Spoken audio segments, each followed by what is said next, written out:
எனது அன்பான உடன்பிறப்புகளே, ஒருவரை எதிரியாக நினைத்து எழுதி வீசாமல் விவரித்து வாசித்திருக்கிறேன். இது முற்றிலும் நகைச்சுவைக்காக மட்டுமே, யாரையும் யார் மனதையும் துன்புறுத்துவதற்காக அல்ல என்பதை முன்பாகவே சொல்லிவிடுகிறேன். இந்த கவிதையினுடைய தலைப்பு என் அன்பான சுப்பனுக்கு.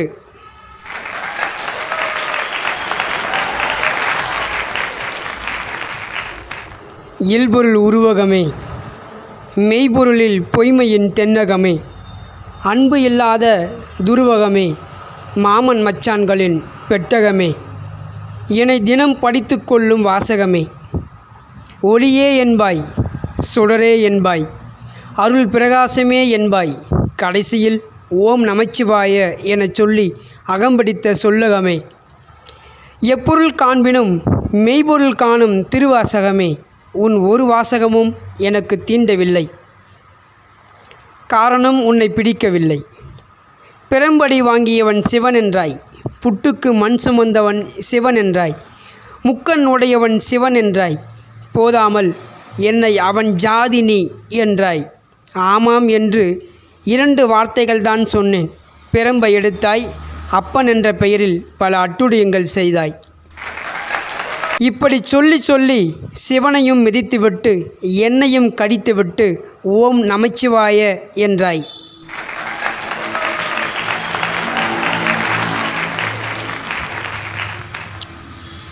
ஓங்காரமாய் குரலகம் பேசுவாய், ஆங்காரமாய் அகிலம் பேசுவாய், வீரமா முனிவராய் தமிழுக்கு தெளிவுரை சொல்வாய். தமிழ் பிடித்தது, ஏனோ உன்னை பிடிக்கவில்லை. ஆனாலும் உன் மீது மதம் பிடித்தது. மது என்றாய், மாது என்றாய், இது பெரும் சூது என்றாய். இப்படி சொல்லி 1008 சாகசம் செய்துவிட்டாய் அப்பன் என்ற பெயரில். குடிப்பது தவறு என்று சொல்லி பல வருடங்கள் குடித்து காட்டியவன் நீ. அவிழ்ப்பது தவறு என்று சொல்லி பல முறை உன் ஆடையை அவிழ்த்து காட்டியவன் நீ. நாங்கள் இப்படித்தான் செய்வோம், நாங்கள் இப்படித்தான் செய்வோம், நாங்கள் எப்படியும் செய்வோம் என்று செய்தீர்கள். மறக்க முடியுமா? அறையெல்லாம் மதுவை நிரப்பி வைத்தாய் மடங்கி கிடக்க. உங்கள் மனதெல்லாம் சொர்க்க வாசலுக்கு கண்முடித்தீர்கள் சபலம் பிதுங்கி கிடக்க. அடடா என்ற அளவுக்கு மிரள வைத்தாய், ஐயையோ என்ற அளவுக்கு சாகடித்தாய், முடியவே இல்லை என்ற அளவுக்கு மூழ்கடித்தாய். முடிச்சவிக்கிகள் என என்னால் சொல்ல வைத்தாய். மன்னித்துவிடு, வருந்துகிறேன், ஆனாலும் கதறுகிறேன், பிதறுகிறேன்.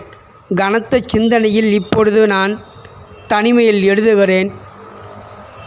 தமிழில் ஒரு வார்த்தை வெல்லும், ஒரு வார்த்தை கொல்லும் என்பார்கள் பேரறிஞர் வாலி அவர்கள். உங்கள் வார்த்தைகள் அத்தனையும் என்னை கொன்றுவிட்டது.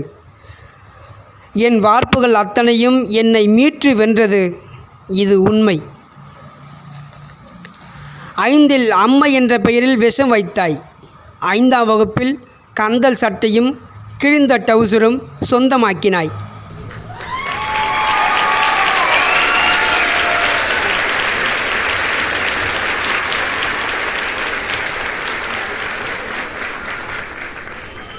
பதினாறில் பள்ளிக்கு வர மறுப்பாய்.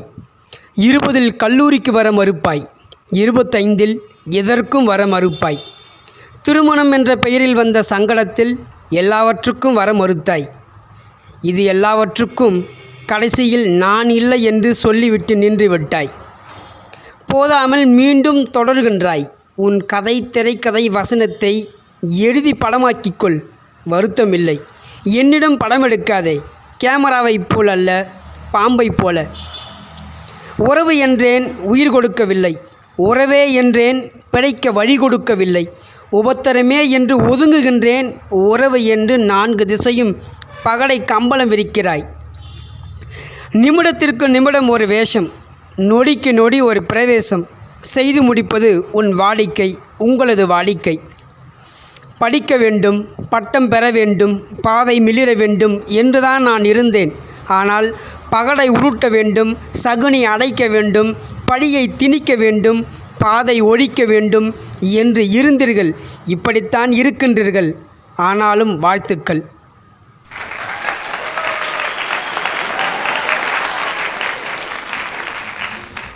என்ன செய்வது, எதை செய்வது, எதையாவது செய்தாலும் அதை இப்படியா செய்வது என்பீர்களே.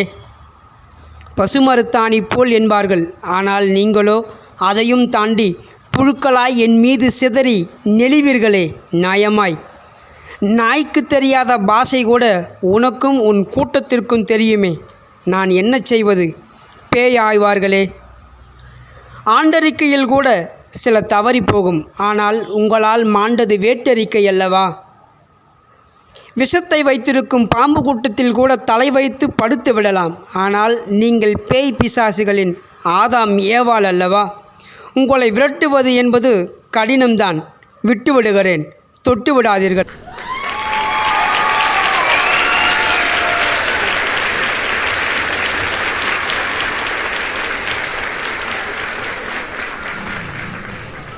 தென்றல் வரவில்லையே என்று காத்து கிடந்தால் நீங்கள் புயலை அல்லவா கற்பூரம் ஏற்றி அழைப்பீர்கள். உங்களுக்கு அல்ல, எனக்கு. நான் ஏகாந்தம் பாடினால் நீங்கள் சோக கீதம் பாடுவீர்கள். நான் 4 திசைகளில் போக விரும்பினால் மறுப்பீர்கள். ஆனால் நீங்கள் 8 திசையும் எனது என்பீர்கள். படர்ந்த பூமியில் பதறுகள் அல்லவா நீங்கள். நோகாமல் நுங்கு வெட்டுவீர்கள். பனைமரத்தில் அல்ல, என்னிடத்தில் படி சுமப்பதற்கு. அடடா, உங்கள் பேச்சு பேரழகு, உங்கள் மூச்சு தனி அழகு, உங்கள் ஏச்சும் மிக சிறப்பழகு. மொத்தத்தில் முடி அழகு உங்களுக்கு. நானோ கற்காலத்தின் நிலக்கரி சுரங்கம். என்ன செய்வது, என்ன பயன்.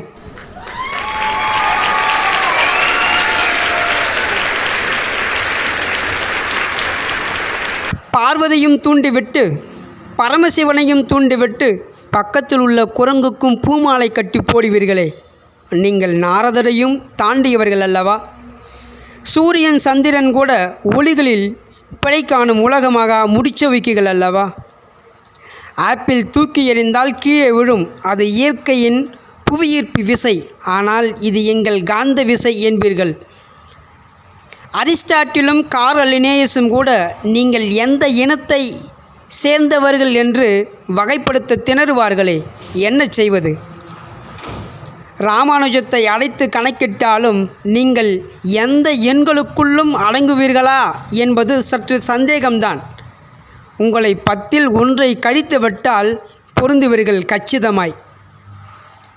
ஐன்ஸ்டீன் கண்டுபிடித்த ஈர்ப்பு விசை தத்துவத்தை கூட தட்சிணாவின் போக்கு விசை என்பீர்களே. பாவிகளே, என்ன சோதனை இது. கண்டை மீனை போட்டு விரால் மீனை பிடிப்பார்கள். நீங்கள் திமிங்கலத்தையே பிடித்து விடுவீர்கள். கடல் அச்சத்தில் கொந்தளிக்குமே. என்ன செய்வது. ஏதோ நான் பரவாயில்லை, கடல் என்ன செய்யும். சூரியனை அடைத்து வற்றி போகுமா. ஐயோ, என்ன சோதனை இது.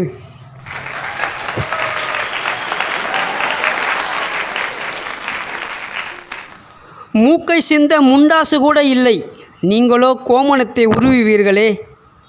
என்ன செய்வது. பதறுகளே, பிதறுகளே, தேவைக்கு மீதமான சிதறுகளே, உங்களை எப்படி இந்த பூமியில் ஒட்டுவது. நான் அருந்தவம் புரிய வேண்டுமே. அரிச்சுவடியை கூட மாற்றிச் சூழ்வீர்களே. அவ்வை இருந்திருந்தால் அத்தே என்றிருப்பாள். ஐயோ பாவம், பாட்டி அவளும் இல்லை. உயிரெழுத்தும் மெய்யெழுத்தும் கூட நட்பில் சேரும். அது இலக்கண போலிகள் என்பீர்களே. மனுநீதி சோழன் நீதி நிலைக்க பிள்ளையை கொண்டான். நீங்கள் நீதியே இல்லாமல் என்னை கொள்வீர்கள்.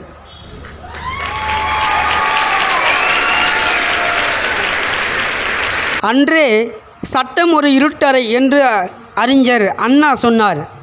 நான் எப்படி நீதி வெல்வது. நீங்கள் கருநிற கல்குவாரி அல்லவா. எத்தனை ஒளிகளை சமர்ப்பிப்பது கடினம். பிரபஞ்சம் கூட 5 கூறாக பிரியும்.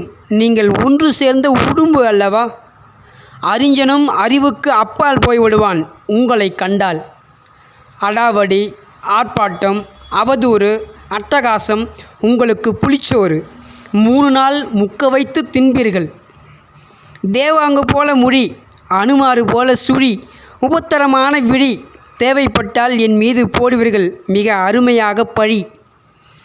கறிவேப்பிலை கொத்தமல்லி கூட பச்சை இல்லை என்று பச்சை பச்சையாக சொல்வீர்கள். என்ன செய்வது? இதற்கு மேல் புகழ்ந்தாலும் இது புகழ்ச்சியே இல்லை என்பீர்கள். அதனால் விட்டு விடுகிறேன். நன்றி, வணக்கம்.